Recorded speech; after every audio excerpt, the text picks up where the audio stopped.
የጎዳን ምንድነው ካላችሁ ረጅም ነገር መስማት እንዳንቺ አጭር እንድንሰማ አረገን ማለት ነው። ሰው እንኳን ችግሩን ሊያዋየው ሰው መጥቶ ምን እንደሚል አልሰማችሁትም? ዝም ብለ ዋናውን ጉዳይ ነገር እንዲህ አሞኝ ከዛ ተነስቼ እዚህ ሄጄ ሲል ተው ዝም ብለ ዋናውን ነገር ዝም ብለ ዋናው የሚሰማ ሰው ጠፋ እኮ ተመልከቱ። ለምን መስማታችሁን ዘጋው? ማን አስለመዳችሁ? እዛ ጨዋታ እያላችሁ ስክሮል የምታረጓት መስማት እንዳትችሉ አረጋችሁ ማለት ነው። ከዛ በኋላ ባል የሚስቱን ጨዋታ እንዴት አድርጎ ይስማ? ሚስት ባሏን እንዴት አድርጋ ትስማ? አጭር ነው አይለመደችው። እሷ ምንድነው የምትፈልገው? ነገ እዚህ ቦታ እንሄዳለን ማለት ብቻ። ለዚህ ጉዳይ እንሄዳለን መረዳዳት የለም። ዝም ብለው ዋናውን ነገር ንገረኝ፣ ስራ ይዣለሁ። እግዚአብሔር ከእንዲህ አይነት አጭር ዘመን ያውጣን። የእውነቴን ነው። ከዚህ በኋላ ሰዓት እንደው ገታችሁ ነው ማየት ያለባችሁ። ካያችሁ አጭር ነገር መልመድ ለዚህ ያበቃል። እንዴ ትሰማላችሁ? አሰሙ። ስልክ ሰው ይለያል አይለይም? ስልክ ሰው ይለያል አይለይም?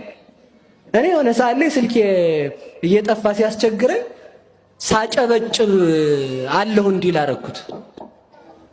እንደዚህ ሳረግ እሱ ይጮሃል እዚህ ነኝ ይላል ማለት ነው። እዛ የት ነው ያለ ብዬ እኔም አነሳለሁ ማለት ነው። ሰው አሁን እንደዚህ አጨብጭበን ይሰማል?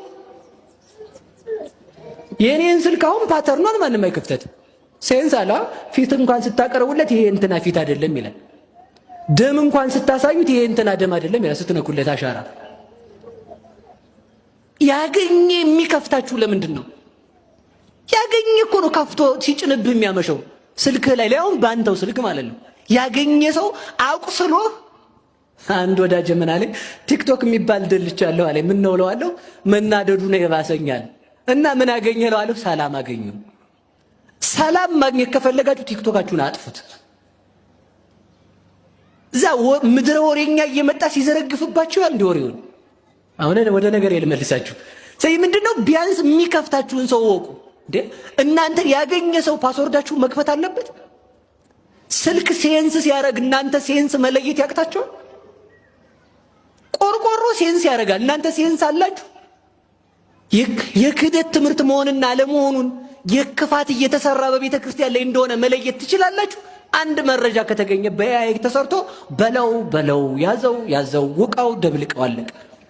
አውግታችሁ ትጨርሱታላችሁ፣ ይጋገራል ማለት ነው። እና አጭር ነገር እንዳንለምድ መድኃኔዓለም ይርዳን። የራሳችሁን ከዚያ ሰፈር አውጡት። አጭር ንባብ ይላችሁ። አጭር ነገር የሰማ ሰው እድሜውም አጭር ነው ሊሆን የሚችለው። እኔ እንግዲህ እድሜው ያጥራል አላልኩም። እሺ እንደው እንዲያቅጥ ነው ብዬ ነው። እንዲያቅጥ ነው ማለት ቲክቶክ ማለት አጭር ነገር ስትሰማ ኖረ እግዚአብሔርን አልሰማ ብለህ እድሜ ሊረዝም ይችላል ወይ ብዬ ሳስበው ነው እንግዲህ። ምክንያቱም እግዚአብሔርን አለመስማት ምንን ያሰጥራል? በሉ ንገሩኝ።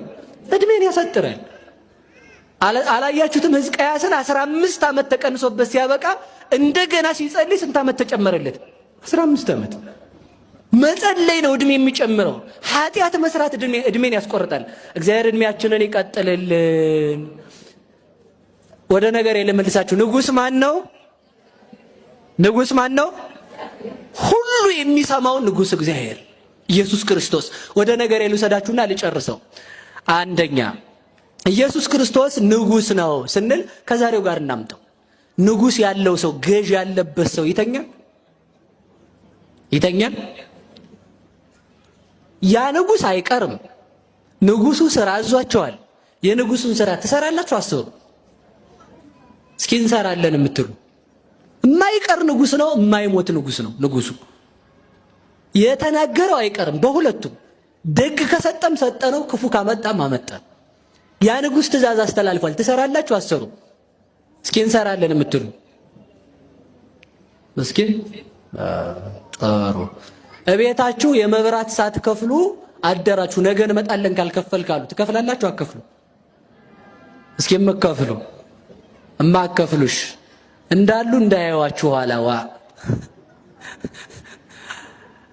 የመብራት እኮ ሳይከፍል አያድርም ሰው። እንዴት ግድ ነው? ይቆርጡታል። የውሃ ሳይከፍል አይነጋም። ግድ ነው፣ ይቆርጡታል። ትከፍላታለህ ላብ እያለ ተበድረህም ቢሆን ማለት ነው። የክርስቶስን ለምንድን ነው መስራት ያቃተን? ንቀነዋል ይሆን ወይ? ላጣላችሁ እኮ አይደለም የመጣሁት። ተመልሰን አሁንም ቢሆን ማረኝ እንድንለው ነው የፈለኩት። እመጣለሁ ብሎን ይህን አድርጉ ብሎን እሺ መንግስት ሲያዝህ ትሰራለህ፣ ፖሊስ ሲያዝህ ትሰራለህ። እግዚአብሔር ሲያዝህ ማሰበው ምን ሆነ ነው? እመጣለሁ እኮ አለ። እመጽእ ወነሳክሙ ከመታለው ምስሌ ከኔ ጋር ትኖሩ ዘንድ እኔ እመጣለሁ።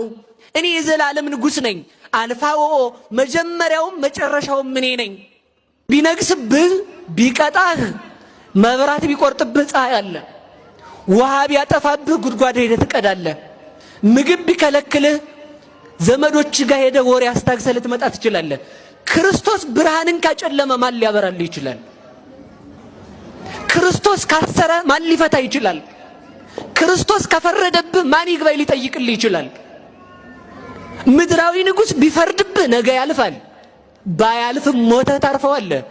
ክርስቶስ ከፈረደብህ መቼ ነው የሚያልፈው?